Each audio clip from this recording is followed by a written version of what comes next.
சலீம், இப்ப இந்த வியட்நாம் படகு விபத்துல உயிரிழந்த தமிழர்களோட உடல் சென்னைக்கு வந்தது இல்லையா? இதுல ஒருத்தருடைய உடல் ஒப்படைக்கப்பட்டிருக்கு. அவர் வேலூரை சேர்ந்தவர் அப்படின்னு சொல்றாங்க. பேரு வினய்குமார் அப்படின்னும் சொல்லப்படுது. சோ இவரோட உடல் இப்ப உறவினர்கள் கிட்ட ஒப்படைக்கப்பட்டிருக்கு. இப்ப மற்றவங்களுடைய உடல்கள் கூட ஒப்படைக்கிறதுக்கான அடுத்த கட்ட பணிகள்லாம் நடந்துட்டு வருது. அவருடைய உடல் ஒப்படைக்கக்கூடிய அந்த காட்சிகள்லாம் நம்ம இப்ப பார்க்கிறோம். இப்போ இது தொடர்பான மேலும் தகவல்களோட செய்தியாளர் கார்த்திக் இணைஞ்சிருக்காரு. அவர்கிட்ட கேட்கலாம். கார்த்திக், இப்போ ஒருத்தரின் உடல் ஒப்படைக்கப்பட்டிருக்கிறத நம்ம பார்க்குறோம். உறவினர்கள் என்ன சொல்கிறாங்க? அங்கே இருக்கக்கூடிய சூழல் என்னவா இருக்குது? மற்றவர்களுடைய உடல் ஒப்படைக்கிறதுக்கான அந்த பணிகள் எவ்வாறு நடந்துகிட்டு இருக்கு? வணக்கம். வியட்நாம் படகு விபத்தில் உயிரிழந்தவர்களின் 6 பேரின் உடல்கள் மும்பையிலிருந்து கோவை விமான நிலையத்துக்கு கொண்டு வரக்கூடிய பணிகள் இன்றிலிருந்து ஏற்பாடு செய்யப்பட்டிருந்தது. குறிப்பா உயிரிழந்த திருச்சியை சேர்ந்த சாகித் அப்துல்லா, பாலாஜி, அழகுராஜன் மற்றும் தர்மபுரியை சேர்ந்த செந்தில்குமார், அழகுவேல், பின்னர் பழனியை சேர்ந்த முருகபிரபு, ஆறுமுகம் உள்ளிட்ட இந்த 6 பேருடைய உடல் கோவை விமான நிலையத்துக்கு கொண்டு வரப்பட்டு ஒவ்வொருடைய உடலாக அவங்களுடைய உறவினர்கள் முன்னிலையில் தற்போது ஆம்புலன்ஸ் வசதி மூலமாக அவங்ககிட்ட கொடுக்கக்கூடிய பணிகள் மேற்கொள்ளப்பட்டு வருகிறது. 4 பேரின் சடலங்கள் ஏற்கனவே சென்னைக்கு அனுப்பப்பட்ட சூழல்ல 6 பேருடைய சடலங்கள் கோவை கொண்டு வரப்பட்டது மிக முக்கியமா பார்க்கிறோம். குறிப்பா இந்த உயிரிழந்த 15 பேர்ல 10 பேர் தமிழகத்தை சேர்ந்தவர்கள்.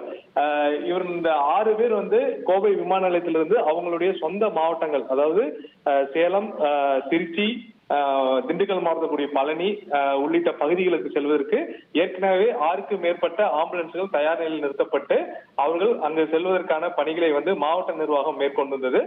முன்னதாக அவருடைய உடல் கோவை விமான நிலையத்துக்கு கொண்டு வரப்பட்டு அங்கு அஞ்சலி செலுத்திய பின்பு தற்போது அவருடைய உடல் அவங்களுடைய உறவினர்கள் கொடுக்கப்பட்டிருக்கு. அவங்க உறவினர்கள் தற்போது அவருடைய அந்த உடல்களுக்கு இறுதி மரியாதை செலுத்துவதற்காக ஏற்பாடுகளை அவர்களுடைய சொந்த ஊர்களில் ஏற்பாடு செஞ்சிருக்காங்க. அதனால உடனடியாக அந்த உடலை சம்பந்தப்பட்ட ஒரு உறவினரிடம் கையெழுத்து பெற்றப்பட்டு உடனடியாக அவங்களுடைய சொந்த மாவட்டத்துக்கு செல்லக்கூடிய பணிகள் பார்க்கப்படுகிறோம். தொடர்ந்து ஒவ்வொருத்தருடைய உடலாக சம்பந்தப்பட்ட மாவட்டத்திற்கு அந்த ஆம்புலன்ஸ் வாகனத்தின் மூலமா அனுப்பக்கூடிய காட்சிகள் நம்மளால பார்க்க முடிகிறது. ஓகே, உங்களுடைய தகவல்களுக்கு நன்றி கார்த்திக். தொடர்ந்து நம்மோட வேலூர்ல இருந்து செய்தியாளர் பிரபாகர் இணைஞ்சிருக்காரு. அவர்கிட்டையும் நம்ம கேட்கலாம். பிரபாகரன், இப்ப உடல் ஒப்படைக்கப்பட்டிருக்கக்கூடிய இந்த வேலூரை சேர்ந்த இந்த நபர் பற்றி சொல்லுங்க. அங்க இருக்கக்கூடிய சூழல் என்ன சொல்றாங்க உறவினர்கள்? வணக்கம். கடந்த 11ஆம் தேதி வியட்நாம்ல சுற்றுலா படகு கவிழ்ந்து விபத்து ஏற்பட்டது. இதுல தமிழகத்தை சேர்ந்த 10 பேர் உட்பட 15 இந்தியர்கள் உயிரிழந்திருந்தாங்க. அதுல வேலூரை சேர்ந்த வினய்குமாரும் ஒருத்தர். இன்றைய தினம் விமானம் மூலமா சென்னை விமான நிலையத்துக்கு வினய்குமார் உட்பட 4 பேரோட உடல் சென்னை விமான நிலையத்துக்கு கொண்டு வந்திருந்தாங்க. முதற்கட்டமா விமான நிலையத்திலேயே வேலூரை சேர்ந்த வினய்குமாருக்கு வேலூர் சட்டமன்ற உறுப்பினர் வினோத் கண்ணன் மலர் வளையம் வைத்து ஏற்கனவே அரசு தரப்புல அஞ்சலி செலுத்தியிருந்தாங்க. விமான நிலையத்திலிருந்து வேலூருக்கு ஆம்புலன்ஸ் மூலம் அவங்க உறவினர்கள் அவங்களுடைய வீட்டுக்கு எடுத்துட்டு வந்தாங்க. சரியா 1 மணி அளவுல வேலூருக்கு வினய்குமாரோட உடல் வந்து சேர்ந்தது.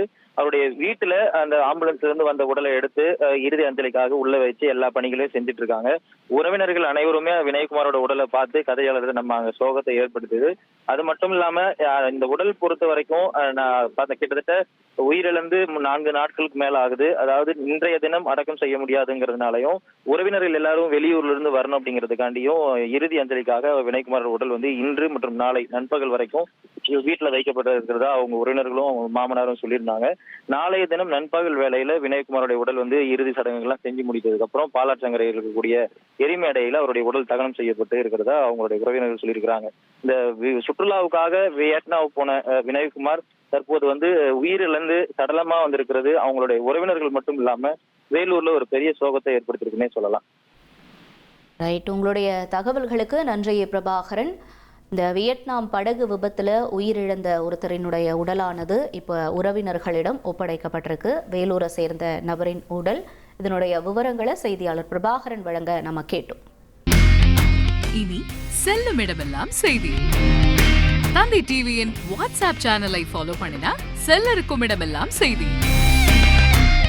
இதோ QR கோட் இப்பவே ஸ்கேன் பண்ணுங்க, ஃபாலோ பண்ணுங்க.